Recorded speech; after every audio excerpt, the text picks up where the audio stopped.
হজরত মুহাম্মদ সাল্লাল্লাহু আলাইহি ওয়াসাল্লাম ও বৃদ্ধা মহিলার ঘটনা।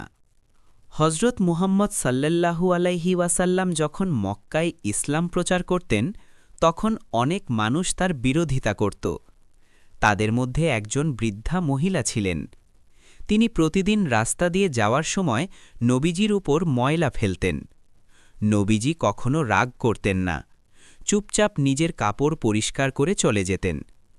একদিন তিনি সেই রাস্তা দিয়ে গেলেন, কিন্তু কেউ ময়লা ফেলল না। তিনি খোঁজ নিয়ে জানলেন বৃদ্ধা অসুস্থ। তখন তিনি সরাসরি সেই মহিলার বাড়িতে গিয়ে তার খোঁজ খবর নিলেন। নবীজির এই দয়া ও সহানুভূতি দেখে বৃদ্ধা লজ্জিত হলেন এবং তার মহান চরিত্রে মুগ্ধ হলেন। শিক্ষা: খারাপের জবাব ভালো দিয়ে দিতে হয়।